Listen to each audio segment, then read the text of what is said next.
तो इसलिए आप जल्दी से मुझे बताइए कि भारत में मुसलमानों के बारे में और क्रिश्चियंस के बारे में क्या क्या आम धारणा है, सामान्य सामाजिक सोच क्या है। मांस खाते हैं, तो मांस खाने से क्या हो गया? गाय का मांस खाते हैं। तो गाय को हिंदू लोग क्या मानते? माता। गाय को माता मानते तो पिता कौन होगा? मैंने कुछ नहीं कहा, आप ठीक है चलिए। तो गाय को माता मानते हैं, तो मुसलमान गाय को खाता है, तो इसलिए हिंदू को तकलीफ होती है, इसलिए वो मुसलमान को मारता है। नंबर 1, धर्म परिवर्तन कराते हैं। मतलब वो कौन? हाँ, धर्म परिवर्तन का भी एक जरा सुन लीजिए। 2 प्रकार के कहते हैं। एक तो भाई वो ईसाई मिशनरी, वो घूमते रहते हैं बाइबल लेके, कोई भी दिखा तो उसको क्रिश्चियन बना देते हैं, एक। और दूसरा एक धर्म परिवर्तन इतिहास में कहा जाता है। इतिहास में कहा जाता है कि भाई मुसलमान राजाओं ने धर्म परिवर्तन करवाया, ऐसा बोलते हैं ना। इस्लाम में धर्म परिवर्तन किसने कराया? लोगों की मान्यता क्या है? मुसलमान राजाओं ने। औरंगजेब है कि सभी मुसलमान राजा वैसे ही थे, ऐसा बोलते लोग। लोग क्या बोलते? मुसलमान राजा आए, विदेशों से आए, काय पे बैठ के आए थे? घोड़े पे, क्योंकि एरोप्लेन का तो उस समय नहीं था। घोड़े पे बैठ के आए और बोलते मुसलमान राजा वेरी बैड। घोड़े पे बैठ के आए, उनके एक हाथ में तलवार थी, एक हाथ में कुरान थी। अब आपने सुन लिया, कई बार लोग सुनते नहीं। मैं कॉलेज में फिर से गया था, मैं बोल रहा था देखो, लोग बोलते मुसलमान राजा आए, उनके एक हाथ में तलवार थी, एक हाथ में कुरान था। जैसे ही मैंने बोला, कुछ स्टूडेंट्स खड़े हो गए, बोले सर ये पॉसिबल कैसे है? अगर मुसलमान राजा के एक हाथ में तलवार है, एक हाथ में कुरान है, तो घोड़ा कौन चलाएगा? मैंने कहा ये तो मुझे पता नहीं। एनीवे, तो खैर, यानी मुसलमान राजाओं ने इस्लाम फैलाया, क्रिश्चियन मिशनरी ईसाई धर्म फैलाते हैं। मुसलमान नौजवानों को मोटरसाइकिल लेके देते, मोबाइल लेके देते, ऐसा लोग बोलते। उसमें मैं एक और ऐड कर देता हूं, शायद डिओड्रेंट भी लेके देते, राइट। और वो फिर जाते, हिंदू लड़कियां उनके तरफ आकर्षित हो जाती हैं और वो इसलिए मुसलमान बन जाती। तो लव जिहाद एक, ठीक है, इसको लव जिहाद को भी अपन देखेंगे। और एक और जिहाद है, हाँ जी, वायलेंट होते हैं, ठीक है। मैं पहले जिहाद को कंप्लीट कर देता हूं। जिहाद से एक और चीज भी जुड़ी हुई है, जो आतंकवाद को जिहाद से जोड़ते हैं। एक्चुअली इसको जिहादी आतंकवाद कहते हैं।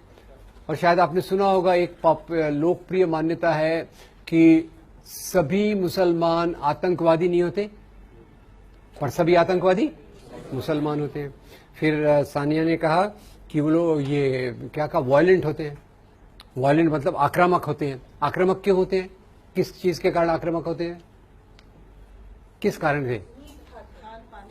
खान पान की वजह से, मटन खाने की वजह से। अब ये बड़ा डेंजरस मामला है, ये मैं कैसे बोलूं पता नहीं, क्योंकि कल मैंने भी मटन खाया था, तो आपको केयरफुल रहना पड़ेगा। पॉपुलेशन बढ़ाते हैं, ये खतरनाक टॉपिक आपने लाया। अच्छा, कैसे बढ़ाते पॉपुलेशन? ये मीट का फॉर्मूला केवल मुसलमानों पे लगाते हैं, ईसाइयों पे नहीं लगाते। तो ईसाइयों के शायद पेट में कुछ न्यूट्रलाइजिंग सिस्टम है, ये बायोलॉजी में स्टडी करना पड़ेगा। जी, पीछे किसी ने, जी, गंदे रहते हैं, राइट, गंदे रहते हैं, ठीक है। पर एक और पॉइंट रह गया था, बच्चे ज्यादा पैदा करते, पर बच्चों के पहले, हेलो, बच्चों के पहले बीवियां, कितनी शादियां? 4। चलिए अब हॉल्ट। एक ऐसी मीटिंग में मैं गया, मैं थोड़े आपको किस्से बता रहा हूं, सच्ची किस्से हैं अनफॉर्चुनेटली। तो गया, मैं लोगों से पूछ रहा था, लोग जवाब दे नहीं रहे थे, तो मैंने लोगों को छेड़खानी किया। मैंने कहा बताइए ये मुसलमानों के परिवार कैसे होते?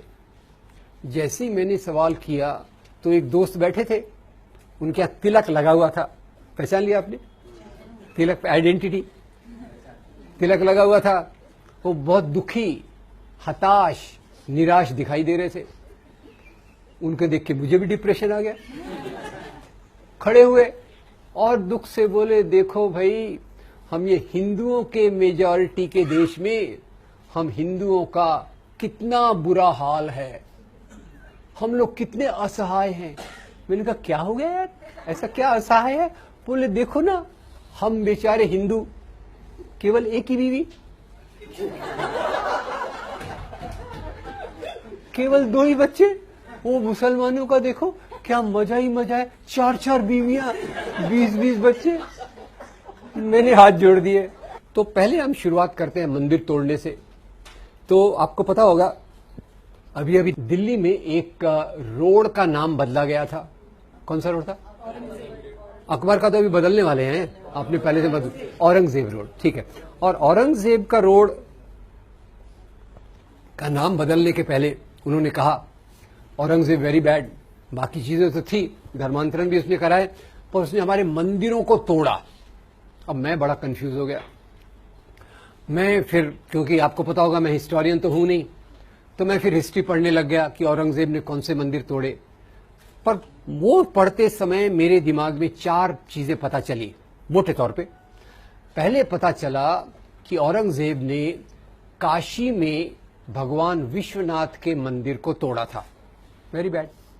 पर साथ में एक और बात पता चली, वो बात पता चली गुवाहाटी आसाम के पास कामाख्या देवी का मंदिर है, उस मंदिर को उसने दान दिए। उज्जैन में महाकाल का मंदिर है, उसको भी दान दिए। वृंदावन में भगवान कृष्ण का मंदिर है, उसको भी दान दिए। तो मैं कौन सी बात को लेकर चलूं, मंदिर तोड़ने वाली कि मंदिर को दान देने वाली? दोनों बातें हैं, नंबर 1। तीसरा मुझे बड़े आश्चर्य की बात पता चली कि औरंगजेब ने मस्जिदों को तो दान दिया ही था, पर उसने मस्जिदें तोड़ी भी सही। कम से कम एक मस्जिद मुझे पता चली जो उसने तोड़ी थी, और ये मस्जिद कौन सी थी? पहले उसके मस्जिद तोड़ने की बात से ही अपन अपनी बात को शुरुआत करते हैं।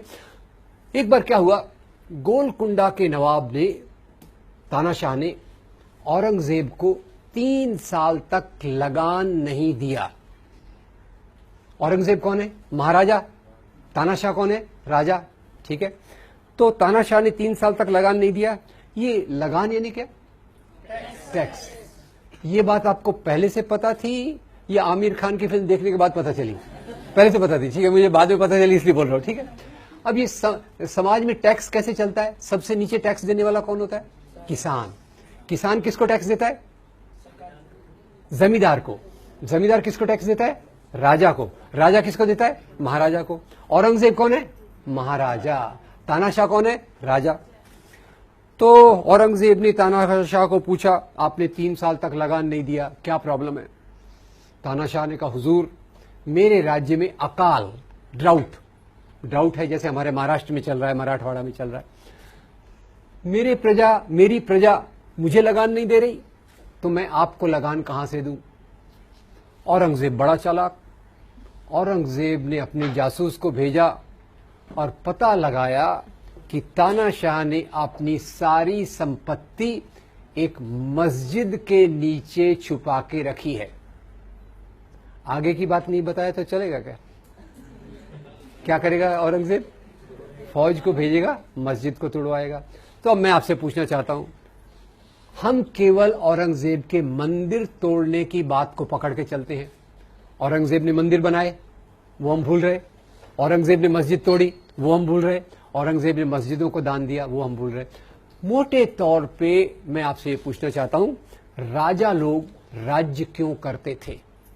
होल्ड ऑन, राजा लोग, why were kings ruling? Option A, राजा लोग राज्य करते थे धर्म के नैतिक मूल्यों के लिए। बी, राजा लोग राज्य करते थे सत्ता और संपत्ति के लिए। ए या बी? और हमारे मन में क्या चल रहा है? हमारे हिंदू राजा वेरी गुड यार, तुम्हारे मुस्लिम राजा वेरी बैड। एक सरल फार्मूला है, पाकिस्तान में जाओ तो फार्मूले को उल्टा कर देंगे। क्या कर देंगे? मुस्लिम राजा एक्सीलेंट, हिंदू राजा कॉवर्ड। तो ये हमारे जो देखने का तरीका हुआ है, जो राजा को हम धर्म के चश्मे से देखते हैं, ये सही है या गलत है, ये मैं आपसे पूछना चाहता हूं। और इसमें यह भी बताना चाहता हूं कि ये दृष्टिकोण हमारे सामने कैसे आया। इसको कहते हैं इतिहास का सांप्रदायिकरण, कम्युनलाइजेशन ऑफ हिस्ट्री। और कम्युनलाइजेशन ऑफ हिस्ट्री ये कब से चालू होती है? ये चालू होती है 1857 की लड़ाई के बाद। 1857 आपको याद होगा सबको? 1857 की लड़ाई, हाँ, पहली क्रांति। उसकी चिंगारी किसने लगाई थी? मंगल पांडे।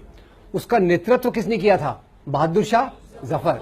बहादुर शाह जफर के साथी कौन थे? तात्या साहब, नाना साहब, पेशवा। झांसी की हिंदू मुसलमान मिलके अंग्रेजों के खिलाफ लड़े। अंग्रेजों की सत्ता डगमगा गई और अंग्रेजों ने तब सोचा, अगर हमको यहां राज्य करना है तो कौन सी नीति लगाना पड़ेगा? डिवाइड एंड रूल, और वहां से उन्होंने जो इतिहास लिखाया वो अलग अलग रूप में, पाकिस्तान में उसको एक रूप दिया गया, यहां दूसरा रूप दिया गया। खैर, मंदिर थोड़े और देख लेते हैं, मंदिर का तोड़ना। अब एक मैंने बताया आपको औरंगजेब, एक और हिंदू राजा की बात बताऊंगा। एक बार एक हिंदू राजा ने भी मंदिर तोड़वाए। इसके दो घटनाएं मैं बताना चाहता हूं। 11वीं शताब्दी में एक राजा थे, उनका नाम था राजा हर्षदेव। राजा हर्षदेव के काल का विवरण हमको एक किताब से मिलता है, उसका नाम है राजतरंगिणी। राजतरंगिणी के कवि का नाम है कल्हण। कल्हण ने राजतरंगिणी लिखी और उसमें लिखते हैं कि राजा हर्षदेव ने अपने राज्य के दौरान एक नए ओहदे, पद का निर्माण किया। अब ये वर्ड समझ गए क्या? थोड़ा कठिन ऐसे पूछो। ओहदा यानी पोस्ट, ये ज्यादा अच्छा वर्ड है। एक अच्छे ओहदे का निर्माण किया राजा हर्षदेव ने, और उस ओहदे का नाम था देवोत्पतन नायक। अब किसकी हिंदी अच्छी है मैं देखना चाहता हूं। इसको संधि विच्छेद करके 3 शब्द इसमें है, एक हाथ खड़ा करके बताइए। देवोत्पतन नायक, कौन बताएगा मुझे? इसमें 3 शब्द कौन कौन से हैं? देव, उत्पतन, नायक। देव यानी भगवान, उत्पतन यानी उखाड़ना, नायक यानी अधिकारी। तो वो अधिकारी जो देवताओं की मूर्तियों को उखाड़े, इसका अपॉइंटमेंट कौन कर रहा है? हिंदू राजा के मुसलमान राजा? हिंदू राजा। आगे कहीं उसमें लिखा है, राजा उस अपने ऑफिसर को इंस्ट्रक्शन है, भैया वही मूर्तियां उखाड़ना जो सोने चांदी की बनी हो, जिसमें हीरे जवाहरात जड़े हों। पत्थर की मूर्तियां इन आम लोगों के लिए छोड़ देना। तो क्लियर कट डिस्टिंक्शन हो गया। पत्थर की मूर्तियां मेरे जैसे लोगों के लिए, आपको मैं अपनी कैटेगरी में डाल दूं क्या? पत्थर की मूर्तियां आपने अपने जैसे लोगों के लिए, और सोने चांदी की मूर्तियां राजा के लिए। तो ये जो राजा, एक और देख ले हम, एक और बड़ा लंबा ऐसे फ्रंट लाइन में आया था, टेम्पल डिस्ट्रक्शंस इन एंशिएंट इंडिया। इसके लेखक का नाम है रिचर्ड ईटन। रिचर्ड ईटन लिखते हैं कि प्राचीन काल में भी मंदिरों को तोड़ा गया। तो मुझे थोड़ा सोच के जवाब दीजिए, प्राचीन काल में मंदिरों को तोड़ने के लिए मुसलमान राजा थे क्या? Yes, no? क्यों नहीं थे? मुसलमान राजा क्यों नहीं थे? हाँ, इस्लाम था ही नहीं, दुनिया में ही इस्लाम नहीं आया था। इस्लाम कौन सी शताब्दी में आया था? 7th century. 7th सेंचुरी के पहले इस्लाम नहीं था, मुसलमान राजा नहीं थे, तो मंदिर किसने तोड़े? तो रिचर्ड ईटन बताते हैं, जब 2 हिंदू राजा आपस में लड़ते थे, होल्ड, हिंदू राजा आपस में लड़ते थे? Yes, no? मुसलमान राजा आपस में लड़ते थे? ऐसा तो नहीं था। 1000 साल के पहले के समाज में मैं एक हिंदू राजा हूं, कल्पना करने में क्या जाता है, मैं एक हिंदू राजा हूं, वो एक हिंदू राजा खड़ा है वहां, वो मेरे पे आक्रमण करने आ रहा है। मैं उसको बोलूंगा, यार तू भी हिंदू, मैं भी हिंदू, भाई नो लड़ाई। वो मेरी बात सुनेगा क्या? सत्ता संपत्ति के बीच में धर्म कभी नहीं आता। हिंदू राजा से लड़ता था, मुसलमान राजा से लड़ता था। खैर, तो जब 2 हिंदू राजा आपस में लड़ते थे, तो जीतने वाला हिंदू राजा हारने वाले हिंदू राजा के कुल देवता के मंदिर को तोड़कर खुद का कुल देवता मंदिर वहां बनाता था। है मैं क्लियर? अपने कुल देवताओं की कोई शॉर्टेज है क्या? काफी है, हर एक अपना अपना है। और ये क्यों करता था? वो जीतने वाला राजा हारने वाले राजा का अपमान करता था। Right, wrong? औरंगजेब गोविंद सिंह के बेटों को बोलता है कि तुम मुसलमान बन जाओ। तो क्या औरंगजेब यहां धर्म का प्रसार कर रहा है कि हारे हुए राजा का अपमान कर रहा है? हारे हुए राजा का, और हमारा खून खौलता है। औरंगजेब ने तलवार की नोक पे इस्लाम फैलाया। खैर, इस्लाम पे मैं थोड़ी देर में आने वाला हूं। पर जीतने वाला राजा हारने वाले राजा का अपमान करने के लिए उसके कुल देवता के मंदिर को तोड़ता था, नंबर 1। नंबर 2, उसी के साथ वो प्रजा को संदेश देना चाहता था कि अब यहां का राजा मैं हूं।